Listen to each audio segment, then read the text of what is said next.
Buenas noches, licenciada. Buenas noches, compañeros. Nosotros somos el grupo número 3 y vamos a hablar sobre la Norma Internacional de Información Financiera NIF 13, que se refiere a la medición del valor razonable. Nuestros integrantes son sus servidoras Astrid Itzel, Ismael Ortiz, José Noriega, Romeo Tulum, Ingrid Francisca, Gloria Lima y Marilyn Rabanales.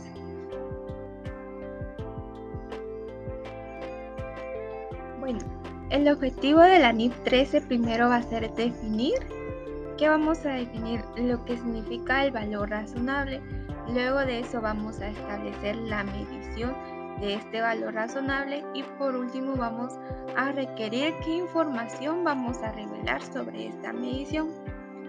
Primero nos dice que nos menciona un marco para la medición del valor razonable, pero esta va a ser basada a los precios estimados del mercado y estos van a ser de los activos o pasivos observables. Esto quiere decir de los activos tangibles, los que nosotros podemos ver, podemos tocar. Ahora, con los activos y pasivos que no son observables es lo contrario, ¿verdad? Los que no podemos ver, no podemos tocar, a esos le vamos a dar un tratamiento diferente a lo que nos dice el valor razonable. Estos se van a medir con otra técnica de valoración. Ahora, el alcance nos va a decir que a qué se va a aplicar esta NIF 13. Nos dice que se va a poder aplicar cuando requiera o permita mediciones a valor razonable o información a revelar sobre mediciones a valor razonable. Es decir, que si otras NIF o NIC nos dicen, bueno, usted no puede medir esto al valor razonable porque ya tiene una medición exacta con la que nosotros tenemos que hacerlo, a esta no va a aplicar esta norma. Como por ejemplo tenemos la NIF 2 que nos dice que esta se va a medir al valor razonable pero con cambios en el resultado y también lo vamos a restar en los costos del deterioro. Entonces ya no va a ser solo el valor razonable, sino que ya intervienen otras mediciones. También la NIF 16, que ya lo vimos, que nos habla de los arrendamientos, que va a ser sobre los costos que estos tengan. La NIF 2, esto es muy interesante porque nos dice que la NIF 2, que es inventario, se va a medir al valor neto realizable. Es algo similar, ¿verdad? El título valor razonable, valor neto realizable, pero tiene es muy diferente. Entonces esta NIF no va a poder ser aplicable a inventarios. También tenemos lo que es la NIF 36, que esta ya nos habla un poquito que se van a medir al valor en libros. También pero ya incluye también el importe recuperable. Entonces ahí es donde vemos que sí no va a poder aplicar esta norma. Bueno, también nos habla de información que a revelar que requería por la NIF no se requiere para algunos elementos en específico y tenemos que va a ser para los activos del plan medidos a valor razonable de acuerdo con la NIF 19, que nos va a hablar de los beneficios de empleados. También nos habla de las inversiones en un plan de beneficios por retiros medidos a valor razonable, esto de acuerdo a la NIF 26. Y también nos habla de los activos para los que el importe recuperable o el valor razonable menos los costos de disposición, también de acuerdo a la NIF 36. Entonces, sabemos que el valor razonable va a ser aplicado siempre que la NIF que estemos trabajando nos lo permita. En caso fuera contrario, ya tenemos que optar por otro método de medición para poder aplicarla tanto inicialmente como su medición posterior. Muchas gracias. Bueno, llegamos a la parte de la medición de esta norma.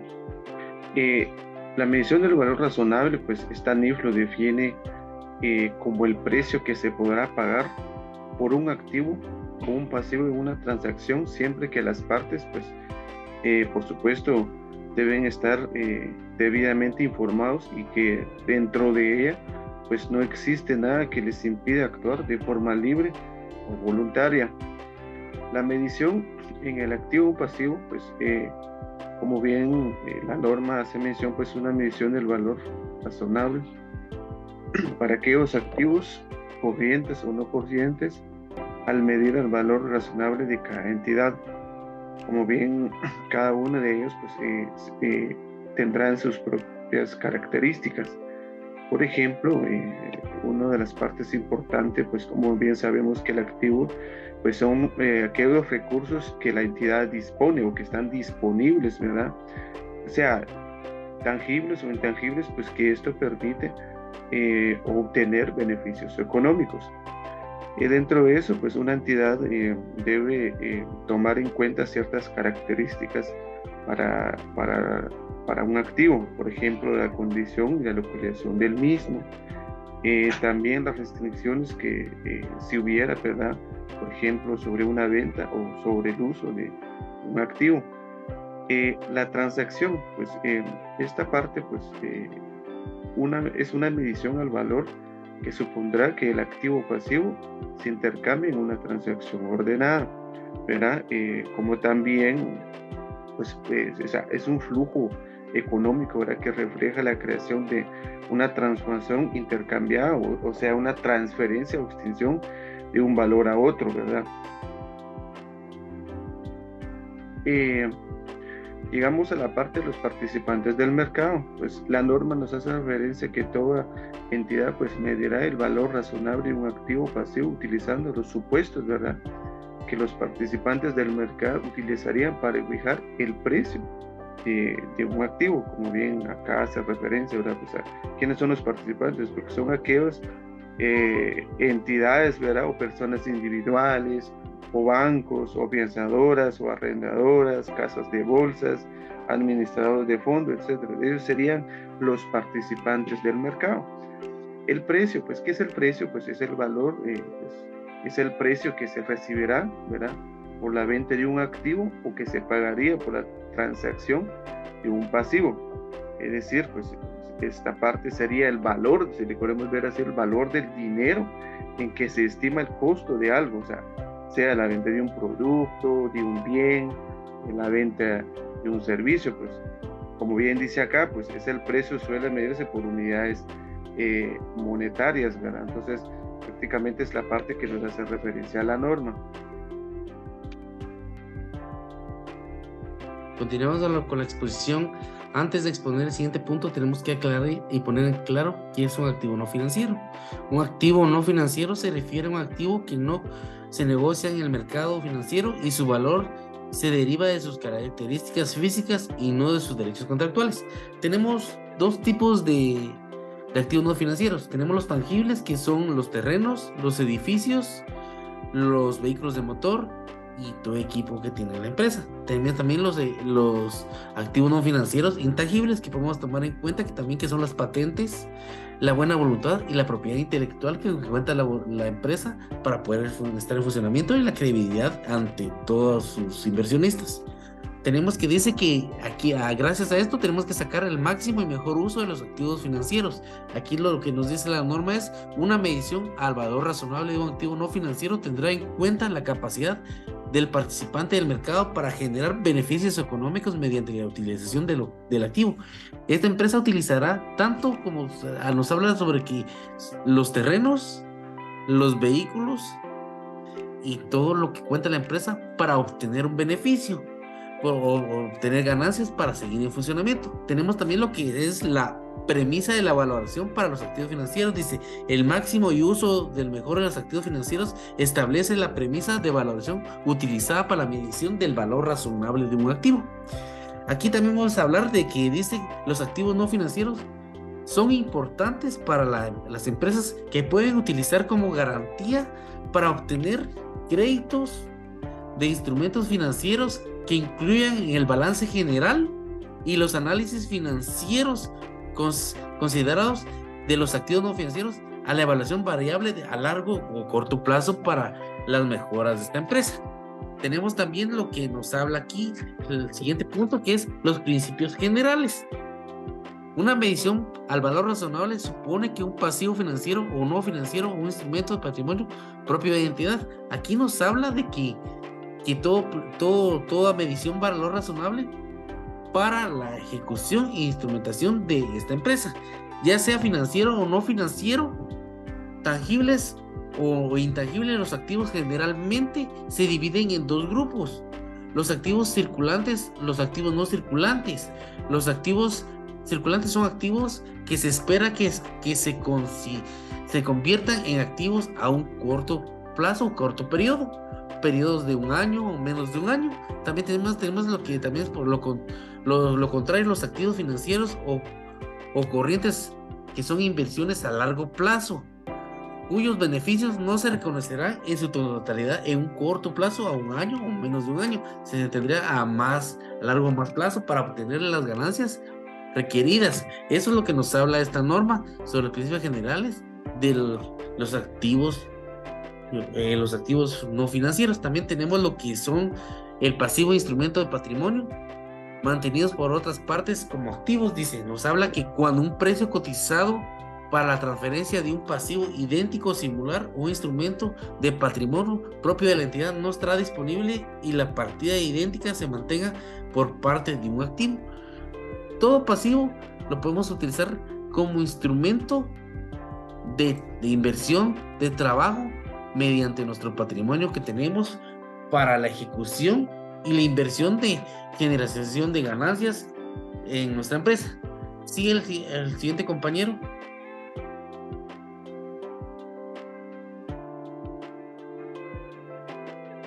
Buenas noches. Siguiendo con la presentación, tenemos los siguientes 4 aspectos. Como primero tenemos el pasivo financiero con una característica que lo haga exigible a petición del acreedor. Un ejemplo de este mismo aspecto es que este mismo puede ser un depósito a la vista.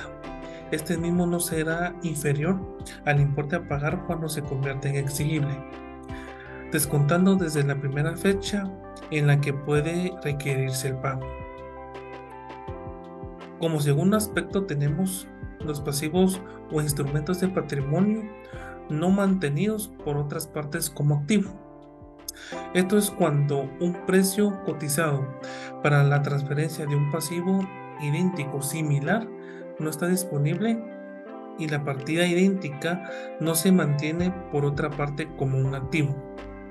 Como ejemplo, se tiene cuando se aplica una técnica de valor presente a una entidad. Esta podría tener en cuenta algunos elementos siguientes. De los elementos serían las salidas de efectivo futuros y el importe de un participante del mercado. Como tercer aspecto tenemos el riesgo de incumplimiento. Se supone que es el mismo y antes y después de la transferencia del pasivo, por lo que el valor razonable de un pasivo refleja el efecto de riesgo de incumplimiento sobre la base de una entidad de cuenta. Como ejemplo tenemos la mejora de garantía de la deuda por un tercero. Si la mejora crediticia se contabiliza por separado del pasivo, el mismo tendría en cuenta su propia posición crediticia y no la del tercero. Y como cuarto y último aspecto tenemos la restricción que impide la transferencia de un pasivo o de un instrumento de patrimonio propio de una entidad. El efecto de una restricción que permite la transferencia de un pasivo o instrumento de patrimonio propio de una entidad está incluido implícita y está incluida explícitamente en los otros datos de entrada de la medición del valor razonable. Como ejemplo tenemos el punto de la fecha de la transacción, donde el acreedor y deudor aceptaron el precio de la transacción del pasivo con plena comprensión de que la obligación incluya una restricción e impida su transferencia. Muchas gracias.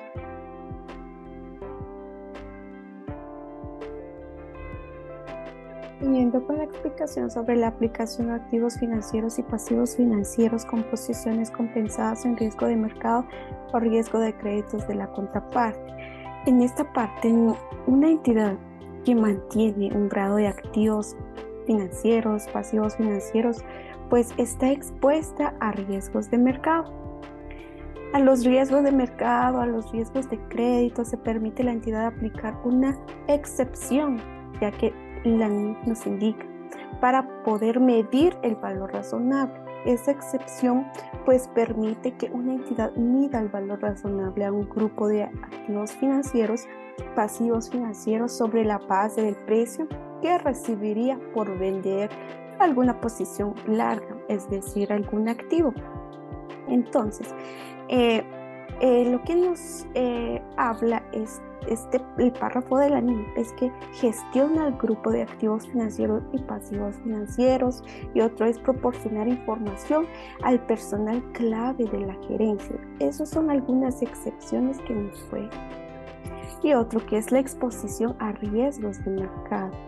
En esta parte, un ejemplo claro es cuando una entidad no combinaría el riesgo de la tasa de interés asociado con un activo financiero con el riesgo de precio de una materia prima cotizada asociado con el pasivo financiero, porque hacerlo así no mitigaría la exposición de la entidad al riesgo de la tasa de interés o al riesgo de precios de la materia prima se cotiza.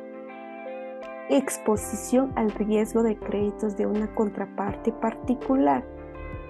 Esto es más que todo la medición del valor razonable que reflejará las expectativas de los participantes del mercado sobre la probabilidad de que este acuerdo será pues exigiblemente legal en el caso de algún incumplimiento que se pudiera dar.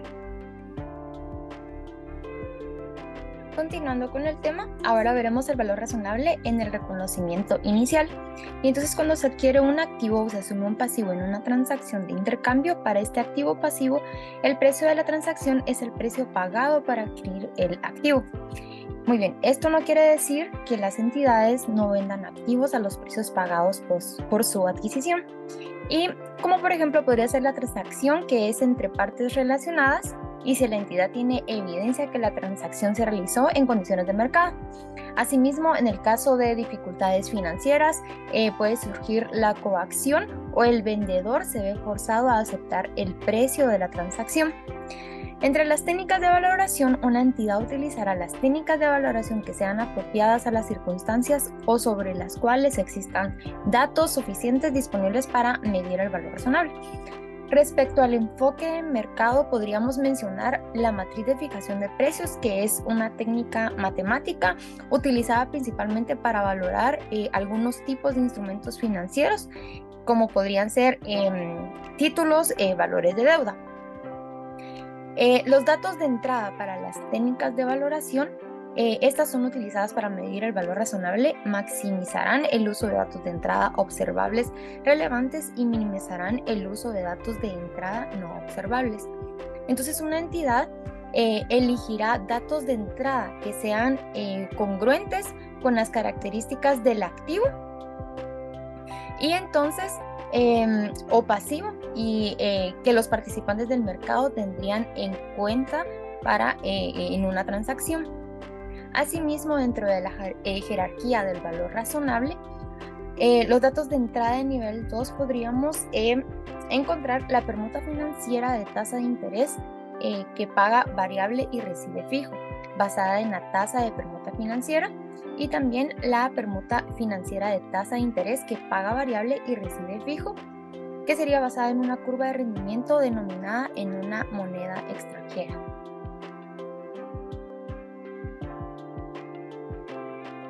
Continuando con la jerarquía del valor razonable, tenemos los datos de entrada del nivel 3. Estos son los datos de entrada no observables y son aquellos que reflejan los supuestos propios de la entidad e informan acerca de las estimaciones que los participantes de mercado utilizarían en la fijación de precios de activos o pasivos. Como ejemplo tenemos una permuta financiera de moneda extranjera a largo plazo. Este es un dato de entrada de nivel 3 y sería una tasa de interés en una moneda específica que no es observable. Tenemos la opción a 3 años sobre acciones negociadas en un mercado de valores. Este es un dato de entrada de nivel 3 y sería la volatilidad histórica de las acciones que provienen de precios históricos. Acá con lo de la jerarquía, ¿verdad? El nivel 3 es el rango más bajo, el cual representa menor fiabilidad. Y continuamos con la medición del valor razonable cuando el volumen o nivel de actividad de un activo o un pasivo ha disminuido de forma significativa. Acá es necesario que se realice un análisis de los precios cotizados y a la vez si la entidad determina que la transacción no representa el valor razonable, puede ser necesario la realización de un ajuste.